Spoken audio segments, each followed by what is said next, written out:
Thanks, everybody. Great to be here. Thanks for having us, Glenn, and thanks for the little walk down memory lane of sitting in Red Square. That was certainly an experience.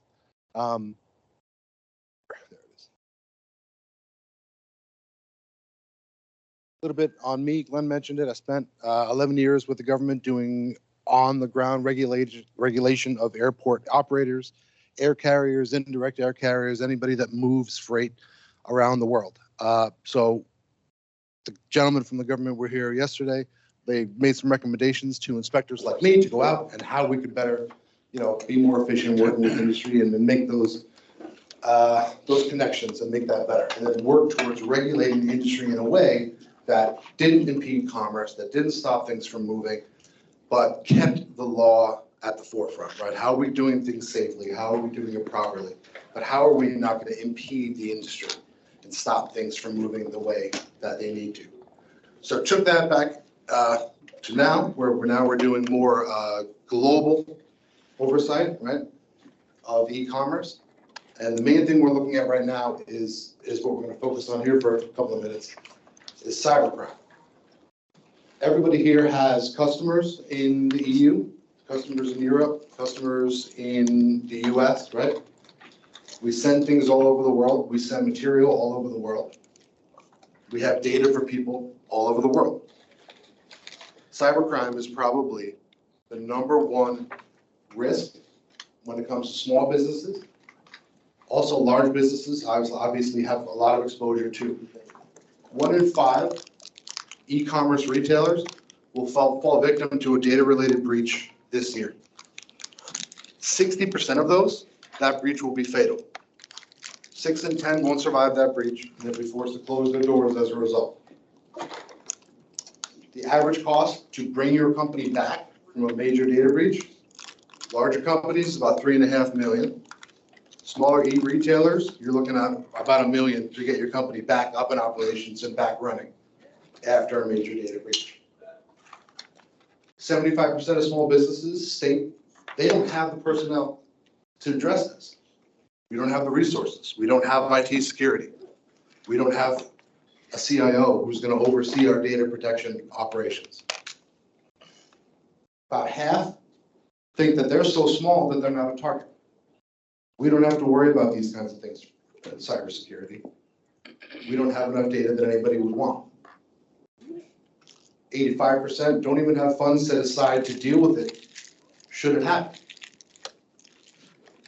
And obviously we're seeing a rise as a result in cyber attack insurance policies that are out there that you can pay, right? So in the event that you fall victim to a ransomware attack or a cyber attack, that you have insurance backup.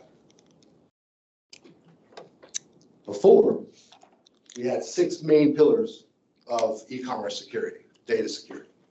Privacy, integrity of the data, authentication of the data, non-repudiation, confidentiality, and availability. And historically, these were the 6 main pillars of data security. A little bit into each one of them. Privacy, we're looking at preventing unauthorized people from reading, copying, accessing client data, employee data, and company-sensitive data. The integrity of that data, we're looking at encrypting it at both sides, both when it's at rest and when it's in transit. Some companies would do half. And they'd say, oh, I have a private server on AWS and I encrypt it while it's at rest. But then when I go and transmit that data to a company like Ascendia or some other vendor who's moving those parcels and needs that data for their responsibilities to the air carriers, we don't encrypt it during transit because we don't want it to get messed up. By the time they get it on the other side, we want them to be able to read it. But then those transmissions were being intercepted while the data is in movement. Or they would say, oh, we only protect it while it's in transit. We don't protect it while it's sitting on one of our servers.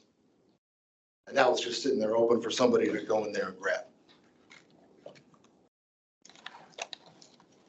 Authentication, right? Everyone does DocuSigns now, right? E-signatures and that kind of thing. We're looking at SFTP sites, right? Where we're sending data securely from one location to another where only certain people understand that handshake and understand that that transaction is taking place. Non-repudiation. This is important now because we're looking at, for GDPR specifically, being able to prove what you sent and what you didn't. So GDPR investigators come over to your place and say, hey, we're going to hit you with a fine because you moved 10,000 items of data incorrectly. You need to be able to show exactly what you moved, how you moved it, when you moved it, and not be able to, have that fight with the GDPR investigator on what you did or did not send. And then confidentiality, this is the human error, right? The human factor. Protection against unauthorized disclosure and protected information requires in-depth internal policies and procedures to educate and inform employees on how to handle and protect sensitive data. It can't just be something that's out there in the ether. It's got to be something that your employees are trained on, that they're knowledgeable on. They know how to properly password protect things. They know how to transmit the data properly, send data files, use TP sites properly so that the data is always protected. Availability, providing delivery confirmation so the data is not lost in transit. Again, with GDPR, you're accountable for every single piece of data that you touch, store, send, buy, sell. All these data transactions are regulated. So we talked a little bit about GDPR. I think there was a gentleman yesterday who did make a comment about GDPR and GDPR fines, right? Is anybody else here regulated under GDPR? Know for a fact that they are? One? Nobody else? Two? Anybody deal with customers in the EU? Anybody deal with data of EU citizens in any way? This is what GDPR is, right? Originally, it was kind of the Wild West. GDPR back in 2018 was the first real attempt at large-scale regulation of data protection. It's a general framework that establishes guidelines for collecting and processing EU citizen personal information. And it has teeth. So if you're not familiar with this regulation and you're looking to get into customers in the EU and having data for people in the EU, it's something that you need to be keenly aware of because it will apply to you, whether you know it or not.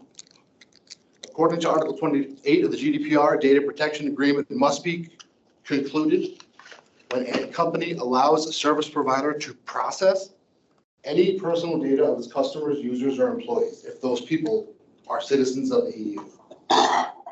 Data protection agreement is required anytime a company processes individuals' personal data via a third-party provider, whether or not that company is in the EU or not. You could be based here in Texas, but if you deal with data for people that live in the EU, this regulation will apply to you. Lower level fines and violations of GDPR regulations go up to about 10 million euros, or 2% of your company's global turnover, whichever's higher.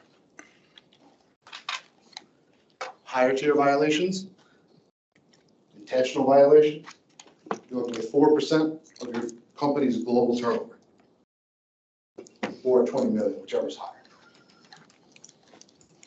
Top 5, right? So we're going to look and see, does this, even if this does apply to me, what's the risk? Amazon, Meta, WhatsApp. 3 big major corporations. 746 million euros for Amazon Europe, 405 million euros for Meta, plus another 390 for something in Ireland, plus another 265 for another violation in Ireland. This is over the course of 3 years. All these are the top 5. So you look at this and you say, fine, I'm a little guy. I'm not one of these big, huge corporations with data for 1 billion people. Maybe I have data of 50 clients. 95% of the fines that GDPR has handed out since 2018 when it started, and they gave us a 2-year buffer, right? So they said, we'll give you from 2018 to 2020 to figure this out. They didn't start fining anybody. So in the last 3 years, 95% of the fines have been under 1 million euros, but handed out to individuals, cops, police officers, private individuals, banks, hospitals, universities, small companies. Right? Most of the fines are not given out to the big guys. Their numbers are higher because they play a different game than the small companies do. but 95% of the fines go to the little guy. That's Europe. Here, domestically, anybody have customers in California? Anybody have a business that's based in California, have a location in California? This applies to you. If you deal with, and there's 15 states that have similar regulations to this, right? California is just one we'll touch on for a little bit because we can do this all day. If you have a company with an address in California, your gross annual revenue is in excess of 25 million, this applies to you. These are not ands, these are ors, right? If you annually buy or receive for commercial purposes or sell data of more than 50,000 California citizens, applies to you. What are some things that you can do that would cause a fine for the CCPA?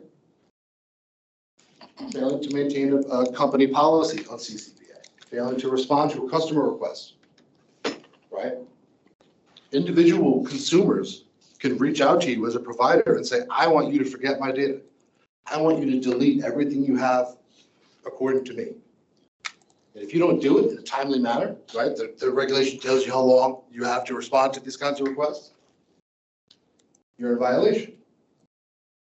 Failing to provide adequate notice when collecting personal information. All those now, every website you go on, right, has the click for cookies thing, right?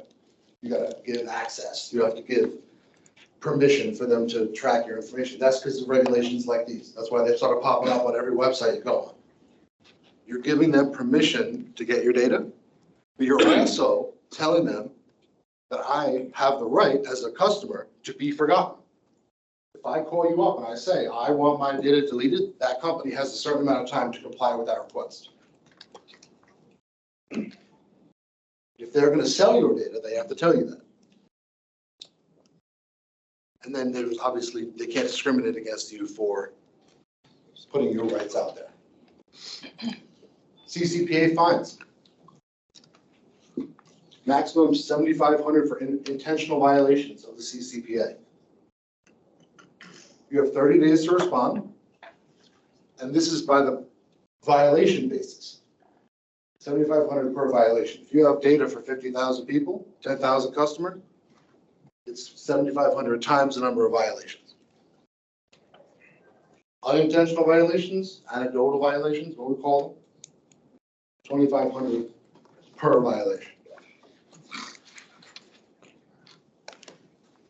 Consumers can now file individual private lawsuits against your company for the damages caused by the breach of their data. These are rights that consumers now have against your company that they can enact when they feel it, right? If they feel that their data wasn't handled properly, if they feel that you were irresponsible with their data or didn't respond to a request in a timely manner to delete their data, they can personally go after individual customers and go after your company to receive damages. So what about international parcels? Any companies here move internationally? Deliver parcels or deliver any commerce internationally? ICS2 is a new regulation that is coming out. It's out already, right? It's been enacted, but the industry pushed back against the regulators and said, we're not ready for this, and we need some time to implement it. So they gave the industry until October of this year to get everything together. One of the things that Glenn mentioned a couple of minutes ago was item descriptions, right? So if I have a widget that I'm sending to a consumer in Russia, I need to tell my vendors and tell the customs authorities exactly what that item is. That entails an adjust code, a harmonized tariff code, right? Every item is given a SKU code, right, that applies to it. And I have to tell the customs authority exactly what code applies to my item so that they know exactly what it is. The example Glenn gave was camo vests, camo clothing, right? That type of clothing is assigned a specific harmonized tariff code. Based on that code, customs authorities will know, is this a wartime use item? Is it a dual use item? Is it something that can be used to wage war? I can sell a stainless steel table to 100 countries without a problem. I can't send that same stainless steel table to Russia because it could be used as a torture device. It could be used to wage war. It could be used in some military capacity. So you need a way to figure out, is the item that I'm sending able to go to the country that I'm sending it to? And if I can't, how do I get it there? Am I allowed to even sell it in the first place? And what's the ramifications if I don't? Does the parcel just get returned to me? Am I going to have a customs officer knocking on my door? One of the other examples that we see a lot in the industry is chipsets, right? Like microchips.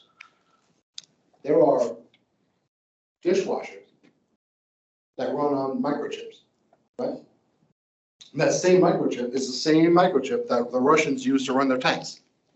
So I can't send dishwashers into Russia because of the chipset. So you need to know your products intimately. You need to know what regulations apply to them, why they apply, and then define your items in such a way that they're not picked up as threats to different customs authorities around the world who are doing these kinds of lookups, because they're looking at every single parcel and they're saying, this one can't go, this one can't go. That's got a chipset that can't belong. And then they're going to levy fines against you for attempting to move restricted items internationally. ICS2 is their way of starting to chip away at regulating this area. It increases protection of EU citizens in the international market against safety and security threats. That's how they view you if you start sending chips that can be used to run Russian tanks into their country. They're not going to view it as a mistake. They're going to view it as an attempt to threaten the security of their EU citizens. It allows EU customs authorities to better identify high-risk consignments and intervene at the most appropriate point in the supply chain. They don't even want it on the plane. They don't even want it to get to their country. So this is a preloading scenario. Before your stuff gets loaded on an aircraft, your vendors have to do these checks. They have to check, can you send that item to that country? Can I send it to the individual that ordered it? There's regulations on that. They're called denied party screening regulations. Anybody heard of OFAC? There's laws that have been in place for a couple of 100 years that say that you can't send some things to some people. They're known bad actors, and we don't want them to have the ability to take part in international commerce, whether they're known bad actors from the World Bank or the U.S., the U.S. Marshals, or all different law enforcement agencies, Interpol, all from all over the world, have their list of people that they don't want things to be able to go to. And one of the responsibilities that vendors have is to check your recipients and your customer data against those lists of known bad actors to make sure that they're able to receive international parcels. So that data has to transfer. I have to know who your recipients are, what their address information, their phone number, their name, and then we have to run that against a list of known bad actors to see if they come up. And then we institute social media checks, like was talked about yesterday, to see, is the person that I'm sending this to the same person that's on this list? How else would you know how to do that? Right? Because there's many common names on the planet. There might be people in this room that are the same. Internationally, the amount of times we see that is astronomical. So how do I do a check to do my due diligence to make sure that the person I'm sending this to is able to receive it? Then can I send that item into that country? Is it part of a wartime item that can be used to wage war? And every country has their own list of things they don't want to be able to come in. It might depend on things that they produce domestically that they don't want to import. It could be things that they are sensitive against for one reason or another. They don't want cigars, they don't want cigarettes, they don't want ammunition, they don't want these things sent into their country. So they expect you to stop it before it even gets in the air. It supports proportionate targeted customs measures and an external borders in crisis response scenarios. They also want you to be able to move things when it matters. So shipments in law enforcement related activity, human disaster recovery and that kind of stuff. They want those kinds of materials to be able to send in at a moment's notice in order to help humanitarian efforts. So there's a little bit of leeway in the regulations when it comes to humanitarian shipments. They want to simplify exchange of information between economic operators and customs authorities. Companies like Ascendia is an economic operator, so we have to register with the foreign customs authorities to be one of the companies that's allowed to import and export in and out of their country.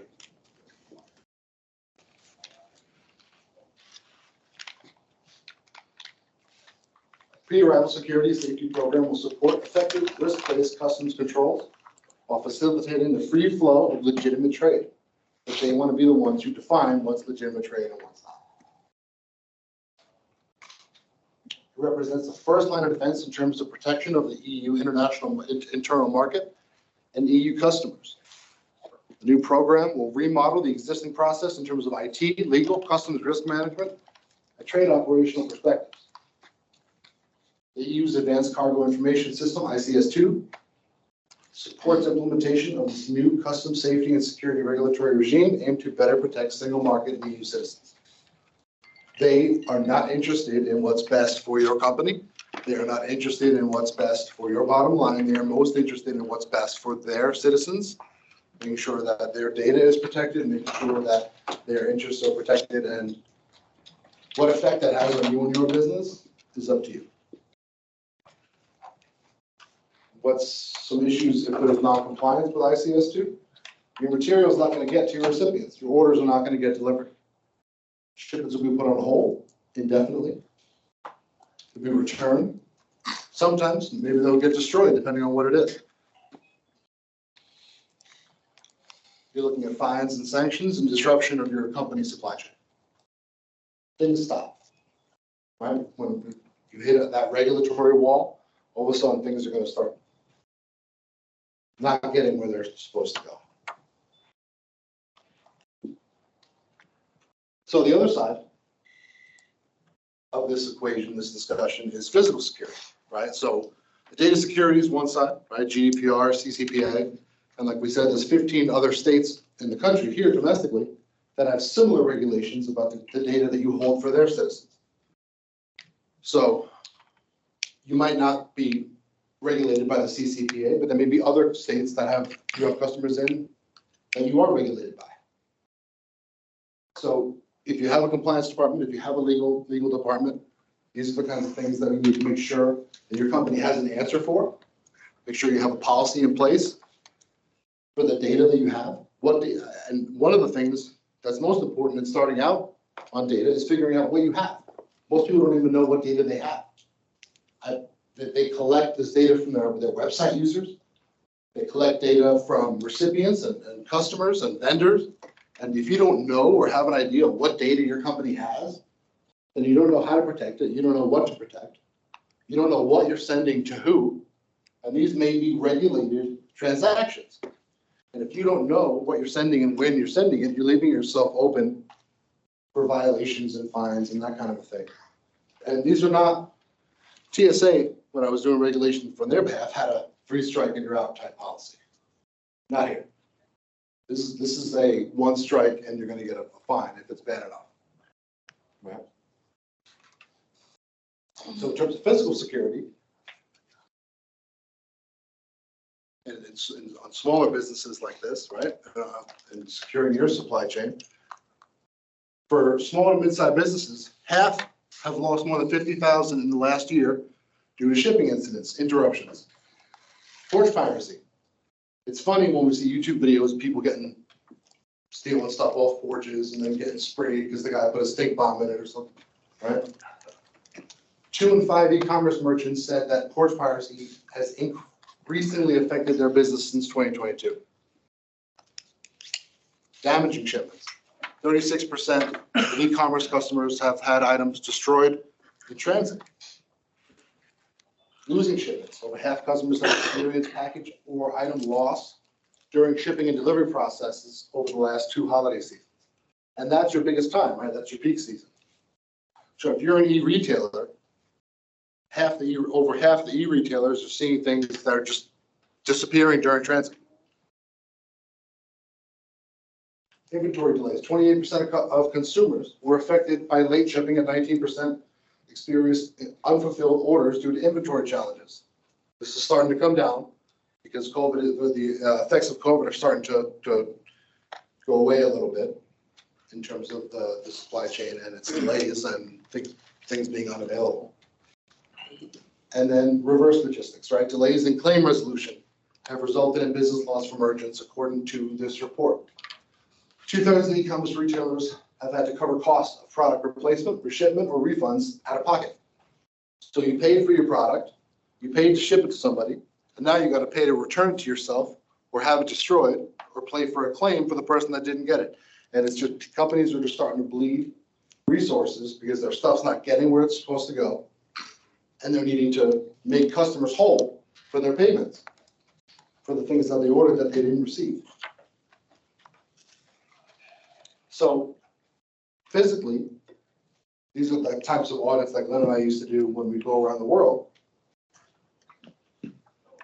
What can we do to help this problem? One of the things that we found during those trips was the value of in-person audits of third-party providers and subcontractors, getting on the ground with the guys who are doing it for you. It's easy to subcontract out to a company in Mexico who's going to do your final mile delivery. But what's hard is getting to that driver, making sure he's trained, asking him what he would do if someone were to approach him and try to steal his truck, right? And depending on the country that you're delivering to, you may not have control over that kind of thing. Mexico, anecdotally, one of the things that we were looking into while Glenn and I were down in Mexico was a shipment, a truck, an entire truck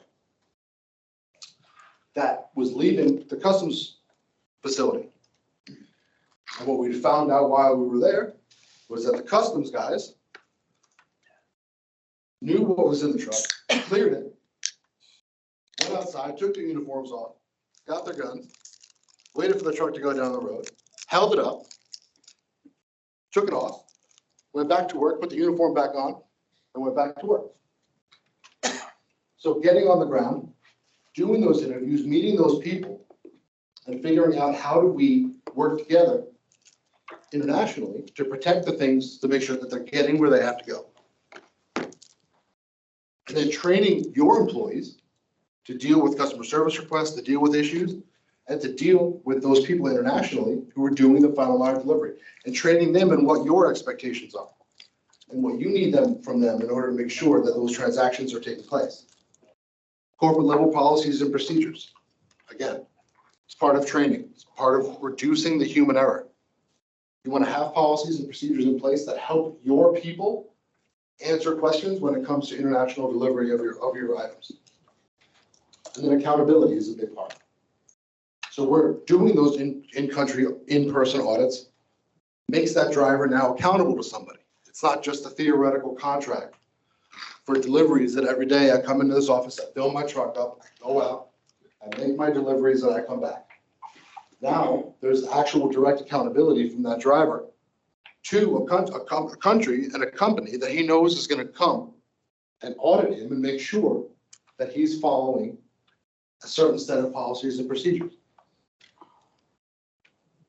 Obviously, that's a big part of communication, having that discussion with your vendors, having that discussion with your third-party providers in country to make sure that they understand what your expectations are and how you want your items protected, how you want them to move, and how you want them to handle it. And then vendor supplying and vetting procedures. It's easy to hire off a website. But are you doing the due diligence that you need to do to make sure that the people that you're contracting with are going to have your company's best interest? that they have data protection policies in place or physical security policies in place that are going to protect your best interest and your customers' interest. Because if you're going to give them the data, now you have to go forward and do checks on them, right? Explain to me what your data protection policies are. Oh, you don't have one? So what do you do if my customer's data gets lost? Because when the GDPR comes around, they're not going to care that it's a third-party contractor that lost the data. If you're the one responsible for it, if you're the one that transferred it to them to handle, they're coming to you for that. That's your data. So having those vetting procedures in place to make sure that the companies that you interact with internationally have your best interest. I mean, it'd be nice if everybody had our best interest in mind. But do you have it on paper where this is your company's procedure? This is what you're doing. Are you a fly-by-night Mexico City delivery operation that's filling up trucks and just going out into the ether and I'm never going to see these things again? Or do you have accountability for your employees? Are they held to standards if they can't find an address or if they can't find a parcel? Or are they just going to put their hands up and say, sorry, that one got lost, and that's the end of it? So having that vendor accountability is really important, especially when it comes to protecting your data and your parcels in your inventory that you're trying to deliver internationally. Anybody here directly regulated by the TSA itself? Good.